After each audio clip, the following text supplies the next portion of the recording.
Yemek Okulumuza hoş geldiniz. Dondurmaların ikincisine geçebiliriz, dondurma tariflerimizin. Bu yapabileceğiniz en kolay aslında dondurma tarifi. O da nedir?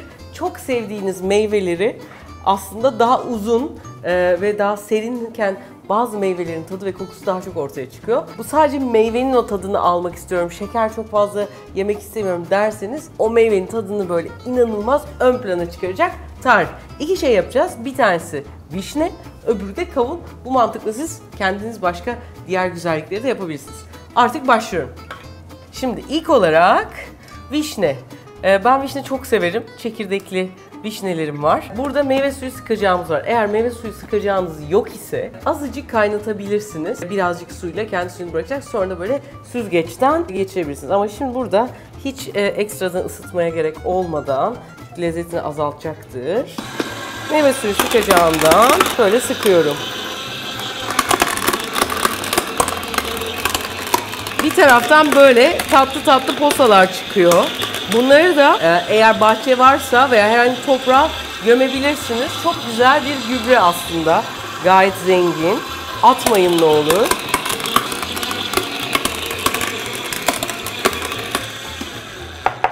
Evet, şimdi böyle yaklaşık bir bardak gibi çok inanılmaz da güzel gözüken bir posası oldu. Şimdi makineyi uzağa koyuyorum. Şimdi burada vişneden vişneye çok değişiyor. Şekerlik oranına şöyle bir bakın. Şeker şöyle bir şey. Mesela ben, siz de öyle mi bilmiyorum, 10-12 yaşındayken çayı şekersiz içemezdim. Hani şekersiz çay hiçbir şeye benzemez, hatta sevmek çay gibidir, sevilmek de şeker. Bizimki gibi garibanlar çayı şekersiz içer. Yılmaz Güney'in böyle bir lafı vardı.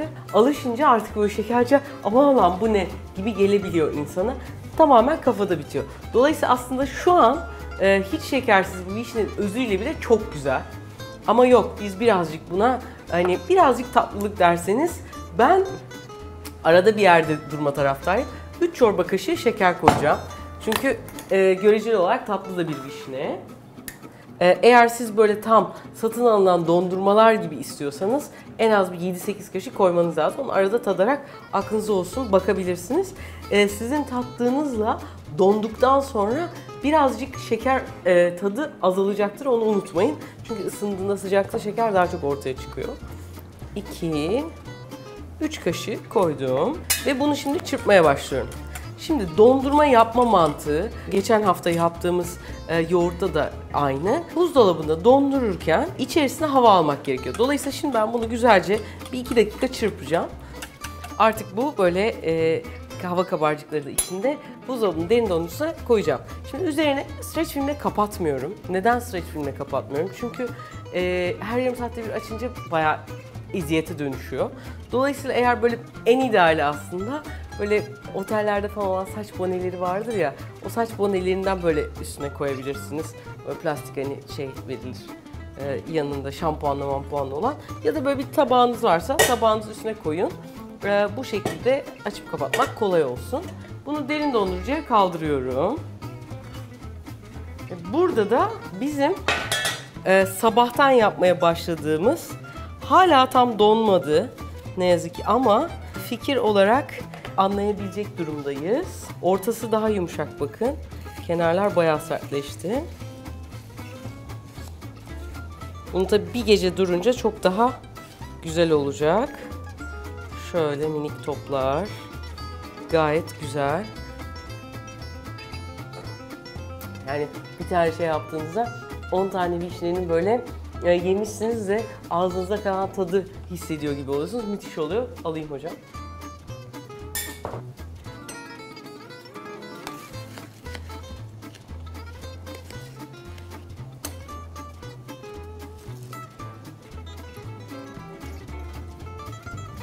Jackie uzun zamandır yoktu. Kahkahalarını, eksikliğini fark etmişsinizdir diye tahmin ediyorum.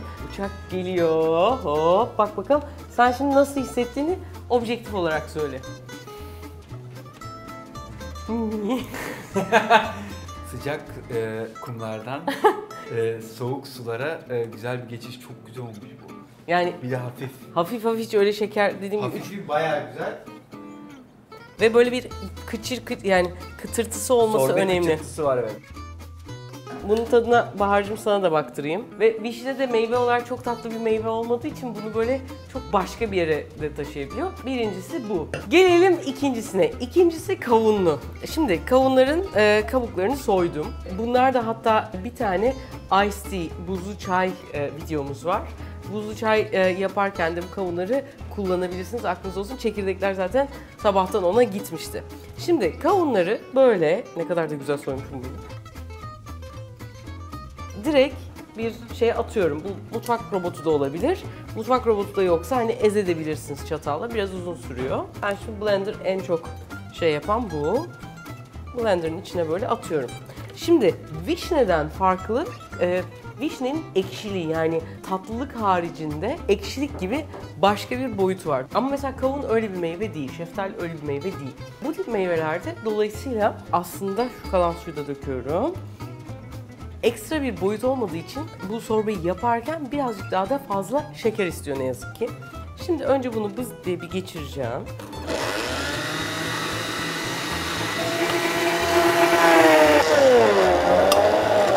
Bunu yaparken dikkat edin, sakın aşağı doğru çok fazla itmeyin. Alet kendi kendine alsın. İyice püre haline gelsin. Bir taraftan bu iyice pürüzsüz olurken ekip şey dedi, ya Refika ne dedin sen şimdi? Yani bunda ekşilik yok diye, sadece tatlı diye daha fazla şeker koyman lazım. Evet, tam da bunu söyledim. Aslında bu şu demek yani kavunun tek boyutlu bir vizyonu var diyelim.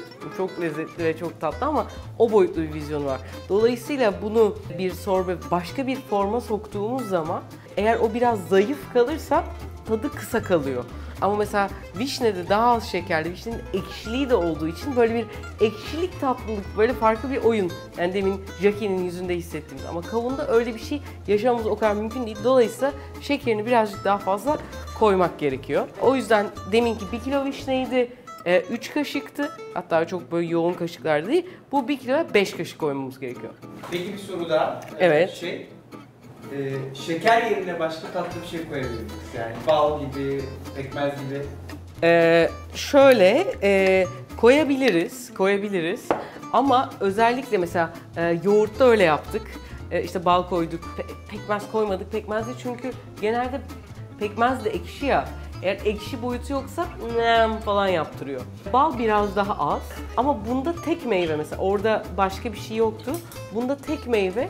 Tek meyvede de sorbenin hatta böyle işte hani uluslararası şeyinde sorbe dediğimiz şeyde de gırç gırçlık yani böyle ağzınızda gırç gırç etmesi lazım. Hatta birkaç hafta sonra lokumlu versiyonu size bunu göstermek istiyorum.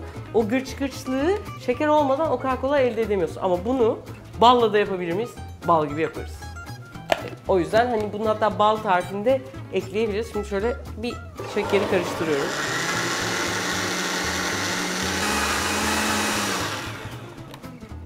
Evet. Şimdi mis gibi kokuyor. Şöyle döküyorum. Zaten kendisi çırptığı için bana ekstradan bir işim yok. Yani o içindeki hava kabarcıklarını görebiliyoruz. Şimdi bunu üstüne kapatıp buzdolabının derin dondurucusuna yine yarım saatte bir, yetiştiremediyseniz 1 saatte bir de olur. Çırpa işte donana kadar karıştıracağız ve çok lezzetli bir dondurmamız ya da isterseniz hani bir başka deyimini sorbemiz hazır olacak. Şimdi bunu kaldırıyorum. Şimdi size bir sürprizim var. Burada aslında sizin fikrinizi almak istiyorum. 2 tane farkı var. Bir tanesi düz demin kavun ve şekerle yaptığımız, bir de biraz daha janjanlısı var. Aynı şekilde kavunu çektik. Çektikten sonra şekeri eklemedik. Bir ocakta 300 mililitre yani 1 bardak suya 1 bardak şeker ekledik ve onu erittik ve ondan sonra bunu kavuna ekledik. Ve bunun haricinde biraz da o kavuna hani bir boyut katalım diye vanilya koyduk. Ama hani kolay ve sade kavun mu, vanilyalı mı bilemedim. Ben kolay ve sadesini seçtim ama bakalım siz ne düşüneceksiniz?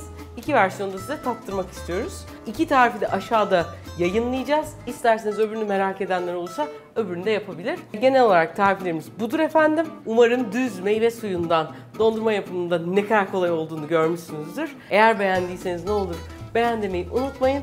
Yemek Okulu'na da abone olun ki bunlardan bol bol yapalım. Huzurla, mutlulukla sadece bunun için uğraşarak ne biliyorsak ve ne öğrenmemiz gerekiyorsa siz bize ne söylüyorsanız onları oturalım yapalım. Görüşmek üzere.